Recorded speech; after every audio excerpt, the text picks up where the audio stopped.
شروع اللہ کا نام لے کر جو بڑا مہربان نہایت رحم والا ہے۔ جن لوگوں نے کفر کیا اور دوسروں کو اللہ کے راستے سے روکا، اللہ نے ان کے اعمال برباد کر دیے، اور جو لوگ ایمان لائے اور نیک عمل کرتے رہے اور جو کتاب محمد صلی اللہ علیہ وآلہ وسلم پر نازل ہوئی اسے مانتے رہے، اور وہ ان کے پروردگار کی طرف سے برحق ہے کہ جس نے ان کے گناہ دور کر دیے اور ان کی حالت سنوار دی۔ یہ اعمال کی بربادی اور اصلاح حال اس لیے ہے کہ جن لوگوں نے کفر کیا انہوں نے جھوٹی بات کی پیروی کی، اور جو ایمان لائے وہ اپنے پروردگار کی طرف سے دین حق کے پیچھے چلے۔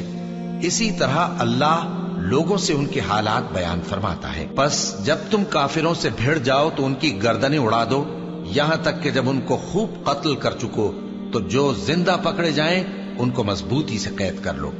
پھر اس کے بعد یا تو احسان رکھ کر چھوڑ دینا چاہیے یا کچھ مال لے کر، یہاں تک کہ فریق مقابل لڑائی کے ہتھیار رکھ دے۔ یہ حکم یاد رکھو، اور اگر اللہ چاہتا تو اور طرح سے ان سے انتقام لے لیتا، لیکن اس نے چاہا کہ تم میں سے ایک کو دوسرے کے ساتھ ٹکرا کر آزمائے۔ اور جو لوگ اللہ کی راہ میں مارے گئے ان کے اعمال کو وہ ہرگز ضائع نہیں کرے گا، بلکہ ان کو سیدھے رستے پر چلائے گا اور ان کی حالت درست کر دے گا،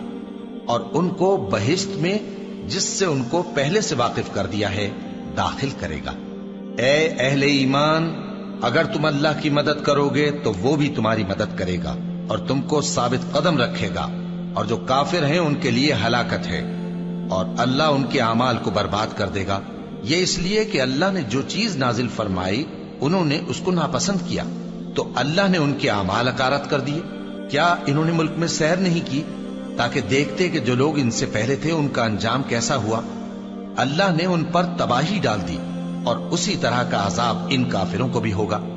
یہ اس لیے کہ جو مومن ہیں ان کا اللہ کارساز ہے اور کافروں کا کوئی کارساز نہیں۔ جو لوگ ایمان لائے اور عمل نیک کرتے رہے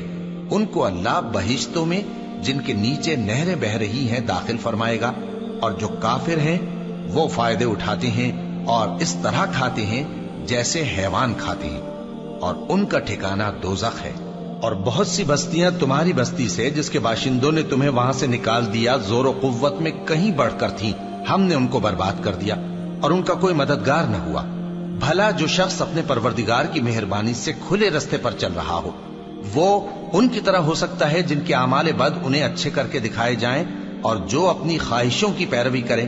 وہ جنت جس کا پرہیزگاروں سے وعدہ کیا جاتا ہے اس کی صفت یہ ہے کہ اس میں ایسے پانی کی نہریں ہیں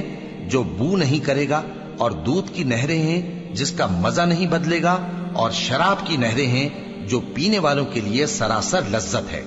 اور صاف شدہ شہد کی نہریں ہیں، اور وہاں ان کے لیے ہر قسم کے میوے ہیں،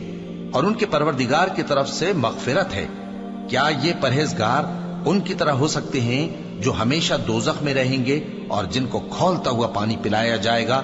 جو ان کی آنتوں کو ٹکڑے ٹکڑے کر ڈالے گا؟ اور ان میں بعض ایسے بھی ہیں جو تمہاری طرف کان لگائے رہتے ہیں، یہاں تک کہ سب کچھ سنتے ہیں، لیکن جب تمہارے پاس سے نکل کر چلے جاتے ہیں تو جن لوگوں کو علم دین دیا گیا ہے ان سے کہتے ہیں کہ بھلا انہوں نے ابھی کیا کہا تھا؟ یہی لوگ ہیں جن کے دلوں پر اللہ نے مہر لگا رکھی ہے اور یہ اپنی خواہشوں کے پیچھے چل رہے ہیں، اور جو لوگ ہدایت یافتہ ہیں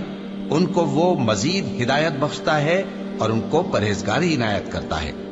اب تو یہ لوگ قیامت ہی کی راہ دیکھتے ہیں کہ ناگہاں ان پر آ واقع ہو، سو اس کی نشانیاں سامنے آ چکی ہیں، پھر جب وہ ان پر آ نازل ہوگی اس وقت انہیں نصیحت کہاں مفید ہو سکے گی۔ بس جان رکھو کہ اللہ کے سوا کوئی معبود نہیں، اور اپنے قصور کی معافی مانگو، اور مومن مردوں اور مومن عورتوں کے لیے بھی، اور اللہ تم لوگوں کے چلنے پھرنے اور تمہارے ٹھکانے سے واقف ہے۔ اور مومن لوگ کہتے ہیں کہ جہاد سے متعلق کوئی سورت کیوں نازل نہیں ہوتی، لیکن جب کوئی واضح احکام والی سورت نازل ہو اور اس میں جنگ کا بیان ہو تو جن لوگوں کے دلوں میں نفاق کا مرض ہے تم ان کو دیکھو کہ تمہاری طرف اس طرح دیکھنے لگیں جس طرح کسی پر موت کی بے ہوشی طاری ہو رہی ہو، سو ان کے لیے خرابی ہے۔ خوب کام تو فرما برداری اور پسندیدہ بات کہنا ہے۔ پھر جب جہاد کی بات پختہ ہو گئی تو اگر یہ لوگ اللہ سے سچے رہنا چاہتے تو ان کے لیے بہت اچھا ہوتا۔ سو اے منافقو،